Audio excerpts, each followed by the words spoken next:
தாழ்ந்தது என்பது இல்லை. எப்படி எப்படி வழியடைகின்றோயோ அப்படி எப்படி நான் உனக்கு கொடுக்கின்றேன். ஆர்த்தக அர்த்தார்த்தி ஞானிச்ச பரதரசவன் அடுத்த அத்தியாய பக்தியோகத்தில் படிக்க போகிறான். பொருளுக்காக என்னை வழிபடுபவர்கள், ஆரோக்கியமின்றி என்னை வழிபடுபவர்கள்,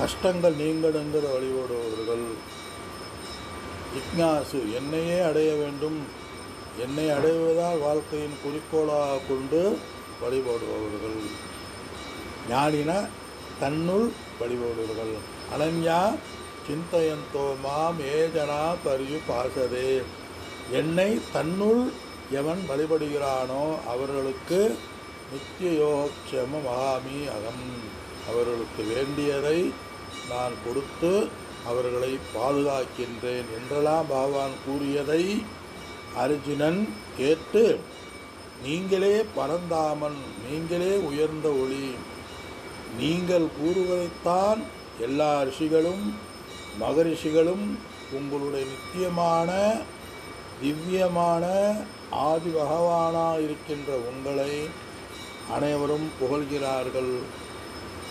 நம்ம தியான ஸ்லோகத்திலே பார்த்தோம். டெய்லி தியான ஸ்லோகம் நம்ம படிச்சுட்டேன். கீதைக்குள்ளே போகிறோம்.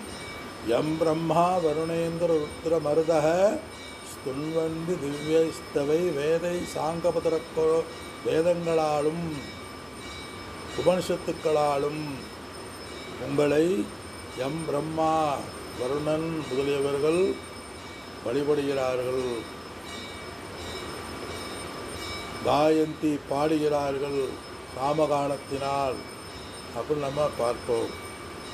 ஆதி முதல்வன் பகவான் தான். ஏன் பகவானை வழிபடுகிறோம்? அவனுடைய கடாட்சத்தை அகண்ட பரிபூர்ண சச்சிதானந்த ஸ்வரூபத்தை அவனால் தான் உணர முடியும், அவனால் தான் முழுமையாக சொல்ல முடியும். இதைத்தான் அர்ஜுனனும் கூறுகின்றான். ஏ புருஷோத்தமரே, புருஷர்களின் உத்தமமானவரே, பூதபாவன் உலகத்தை படைப்பவர்களே, பூதேச உள்ளதனைத்தையும் உலகம் அனைத்தையும் ஆள்பவரே, தேவதேவ தேவர்களுக்கெல்லாம் தெய்வமே, ஜகத்பதே உலகின் நாயகனே, ஜகத்பதேன பதேன நாயகன், ஜகத்னா ஜகத் நாயகன், பசுபதி, பசுன்னு அந்த இடத்துல மனிதர்களின் நாயகனே. அதில் விநாயகன்னு பேர். விநாயகன் தனக்கு நிகர் தலைவன் இல்லாதவன், தனக்கே நாயகனாக இருப்பவன், பிரணவன் பிரணவஸ்வரூபமாக ஓம்கார ரூபமாக இருப்பவன் விநாயகன். ஆனால் இன்னைக்கு விநாயகர் சதுர்த்தி, விக்ன விநாயகன் விநாயகருக்கு பேடு. தடைகளை தடை செய்து விக்ன என்ன செய்யணும்? அனைத்து இதுக்கும் தடைகளாக இருக்கின்றவற்றை தடைகளை செய்து நமக்கு உளுக்கட்டை போல பூர்ணத்தை நமக்கு கொடுக்க வேண்டும். தேவ சரீரமும் மனித சரீரமும் சகல சரீரமும் படைத்த தன்னுள் அடக்கி இருக்கின்ற விநாயகன் பேர். வினைகளை அகற்றுபவன், மோதக கஸ்தன்,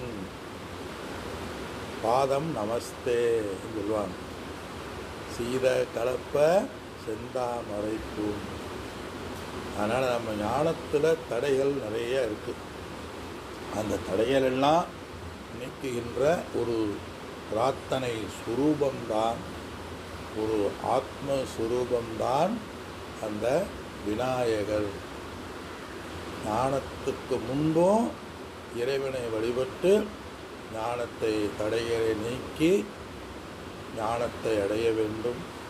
ஞானத்துக்கு பின்பும் மனோவாசனைகள் மனதை நாசம் செய்ய வேண்டும். அதற்கும் பக்தி ரொம்ப முக்கியம். பக்தியா மாம் சிந்தயந்தோ மாம், பக்தியான்னு அடிக்கடி சொல்கிறார். பக்தி மிகவும் மிகவும் முக்கியம். துவேஷ ரகிதக. அதனால் வேதாந்தம் படித்தவங்க பக்தியை பற்றி தேவையில்லை அப்படின்னு ஒரு காலும் குறை சொல்ல மாட்டாங்க. யார் வேதாந்தம் படித்தவங்க அனைத்துக்கும் துவேஷமானது இருக்காது. ஆனால் பக்தியில் உள்ளவங்க துவேஷம் இருக்கலாம். வேதாந்தத்தின் மீது துவேஷம் வந்துடும், பிடிக்காது. ஏன்னா அவர் தியரிட்டிக்கல் அப்படி இந்த நிறைய எழுதுனதை படித்ததெல்லாம் பார்த்துட்டு அதிலேயே இருந்துருவார்கள். சரி, அது இருக்கட்டும். ஞான நிஷ்டைக்கு தடை மனோநாசம். பெருங்காயட்டப்பா மாதிரி, பெருங்காயட்டப்பா என்னதே எடுத்தாலும் வாசனை இருக்கும். அது மாதிரி என்னதே ஞானத்தை அடைந்தாலும், ஞானத்தில் உறுதி அடைந்தாலும் நம்ம மனசில் அந்த வாசனை போகாது. அந்த வாசனை அடைவதற்கும் பக்தி வேணுங்கிறார். அதனால தான் பகவான் நீ என்னை நினைத்து வழிபட்டு தேசாம் அணுகம் பார்த்த அப்படின்னார். அவர்களுக்கு நான் அருள் புரிகின்றேன், கருணை புரிகின்றேன்னு சொன்னார் பகவான். இடத்துல கருணை புரிகின்றேன்னா எந்த கருணையை சொல்கிறாரு? நீ என்னை வழிபடுவதன் மூலமாக நான் உனக்கு கருணை புரிந்து ஞானத்தை நீக்குகின்றேன். ஆகையினால் அந்த விநாயகர் பெருமான நம்ம என்ன கஷ்டங்கள் இருந்தாலும் அந்த கஷ்டத்தோட பூஜைகளில் கலந்து கொண்டு விநாயகர் பெருமானை வழிபட்டால் நமக்கு வேண்டியதை கொடுப்பார். அதில் எந்த சந்தேகமும் இல்லை. ஏன்னா பிரார்த்தனை ரொம்ப முக்கியம். அப்படிப்பட்ட பிரம்மரிஷி, பிரம்மவரியன் வரிஷ்டன் ரமண மகரிஷியே அண்ணாமலை அரோரார் அண்ணாமலையை வழிபட்டார். அருணாச்சலான்னு சொன்னார். ஆதிசங்கரரே சுப்பிரமணிய பூஜனம் சுப்பிரமணியனை பற்றி பாடினார். ஆக பக்தி மிக மிக முக்கியம். ஏன்னா பக்தியே மனதை பக்குவப்படுத்தும், நம்மளை அறியாமலே பக்குவப்படுத்தணும். இன்னர் குரோத் அப்படிம்பார். இல்லை, விநாயகனை மனமுருக நம்ம பிரார்த்தனை செய்ய வேண்டும். ராமர் தான் யாருங்கிறது ராமபெருமானுக்கு தெரியும். ராமர்னா லோக்கல் ராமர் இல்லை, ராம பகவான் சீதாராமக. ராமபகவானுக்கு தன் அவதாரம்ங்கிறது தெரியும். இருந்தாலும் உடல் அப்படின்னு எடுத்துட்டால சீதையை காணாமேன்னு அழுதாராம். லட்சுமணன் தேற்றினானாம். அதெல்லாம் சில இடங்களில் சீதையை நினைத்து அழுதா கதைகளில் புராணங்களில் நம்ம பார்த்துருக்கோம். சபரி கொடுக்கும் பொழுது ரொம்ப பார்த்துருக்கோம். புகனை பார்த்து கட்டி அணைத்ததாகவும் நம்ம பார்த்துருக்கோம்.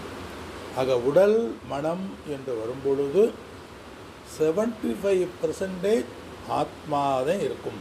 25% நம்ம விவகாரத்தில் சிலெல்லாம் பண்ணித்தான் ஆக வேண்டும். அப்போ ஏன்னா அப்போ அந்த 75% நம்ம புரிந்து கொண்டால் 25% நம்மளை ஒன்றும் செய்யாது. ஆக நம்ம இருக்கிறது பார்க்கறது இறை சொரூபம் ஒன்லி 25 தான். 7 பாதி கூட இருக்காது, ஒரு பாற்று வெளிவந்திருக்கு. அதே மாதிரி நம்ம பாவ புண்ணியமோ ஒரு பாட்டு வெளியே வந்திருக்கு. அந்த பாட்டு மனித பிறவியாக இருக்குது. இன்னொரு பாட்டு இருக்குது, மிருகங்களாக வந்தால் மிருகங்களாகதான் பிறப்போம். நம்ம மனிதனாக வந்துட்டோம், நீ அடுத்தடுத்து கீழ்பிறகு போக மாட்டோம் என்பது பரிணாம தியரி இங்கு இல்லை. பரிணாம தியரிலாம் அங்கே கிடையாது. அதே அர்ஜுனன் கூறுகின்றான், நீங்களே சுயமேவ நீங்களே தன்னை பற்றி உங்களால்தான் அறிய முடியும். அதாவது அர்ஜுன் என்ன சொல்கிறான், பகவானுடைய ஊதியை கூறுவதற்கு உங்களுடைய விஸ்வரூபத்தை கூறுவதற்கு நீங்கள் மட்டுமே திறமை உள்ளவர். முழுமையாக உங்களால்தான் கூற முடியும், வேறு யாராலும் கூற முடியாது.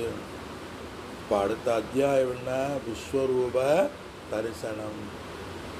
நீங்கள் எல்லாம் தியரிட்டிக்கலாகத்தே சொல்லிக்கிட்டு இருக்கீங்க, நான் என் கண்ணால் அனுபவிக்கணும்னு நினைக்கிறேன். உங்களுடைய சொரூபத்தை, மகிமைகளை, பெருமைகளை எனக்கு காட்டுங்கள்னு சொல்ல போகிறான். விஸ்வரூபத்தை அனைத்தும் நானேன்னு தன்னுடைய உடலில் அவனுக்கு கண்ணுக்கு தெரியும்படியாக காட்டுகின்றார். அதை அடுத்த அத்தியாயத்தில் மீண்டும் விளக்கமாக பார்ப்போம். இந்த இடத்துல துவம் ஸ்வயம் செய்வ, எங்கும் நீங்கள் நீங்களாகவே அறிகிறீர்கள், நீங்களே உங்களுடைய கருத்துக்களை சொல்ல முடியும். தன்னை அர்ஜுனன் இதுவரை கூறியதை பகவானிடம் தன்னுடைய பெருமையை கூறுகின்றான். நீங்களே அனைத்தும், அது உண்மை என்பது தகுந்த வாதத்தால் காட்டுகிறான். நீங்களே அனைத்துங்கிறத ரிஷிகளும் மகரிஷிகளும் கூட கூறுகின்றார்கள். இன்னும் எனக்கு கேட்க வேண்டும் போல இருக்கிறது என்று தான் கேட்க வேண்டிய ஆவல்களாக இருக்கின்றான். தன் முகத்தை தான் பார்ப்பது போல பூரணமான வஸ்துவாகிய உங்களை நான் பார்க்க விரும்புகின்றேன். உங்கள் பூதியை எனக்கு கேட்டு திருப்தி இல்லை. உங்களுடைய பெருமைகளை, உங்களுடைய விபூதிகளை எனக்கு கேட்டு என்னுடைய மனதிலே திருப்தியானது வரவில்லை. எந்த இடத்தில் உங்கள் மகிமைகள் அதிகமாக இருக்கின்றதோ அதை எனக்கு கூறுங்கள். எந்தெந்த இடத்துல உங்களுக்கு மகிமை இருக்கோ அவற்றை கூர்ந்தேனா நான் தியானம் செய்வதற்கு உகந்ததாக இருக்கும். பகவானே சொல்ல போகிறார், அப்பா என்னுடைய முழுமையான சொரூபத்தை கூற வேண்டும் என்றால் சொல்லி மாளாது அர்ஜுனா அப்படின்னு சொல்ல போகிறார். நானே என்னுடைய முழுமையான சொரூபத்தை கூறுவதற்கு சொல்லி மாளாது. அதனால் மீண்டும் அர்ஜுனன் தன்னுடைய கருத்துக்களை கேட்டவற்றை கூறுகின்றான். அதாவது மேலும் உங்களுடைய பெருமைகளை கூறுங்கள் என்று அர்ஜுனன் திரும்ப திரும்ப கேட்கிறான். அவ்வளோதான். இப்போ நம்ம 10 அசேசேன சரி 17வது ஸ்லோகத்துக்குள்ளே இப்போ போவோம். கதம் வித்யாமகம் யோகிம் வாம் சதா பரிச்சிந்தயன் கேசு ச பாவேஷு சிந்த்யோசி பகவன்மயாம். தத்திர முக்கியமான கருத்துக்கள்லாம் வருது. யோகியே பகவானை வென்றான். யோகேஸ்வர யோகியே அவன் பகவானை வென்றான். யோகினா யாருங்கிற விளக்கத்தை பார்ப்போம். யோகியே அகம் நான், அகம் நான், சதா எப்பொழுதுமே, யோகியே நான் எப்பொழுதுமே, பரிச்சிந்தயன் தியானம் செய்பவனாய், அதாவது நான் எப்பொழுதுமே தியானம் செய்பவனாய், சிந்தியாக எவ்வாறு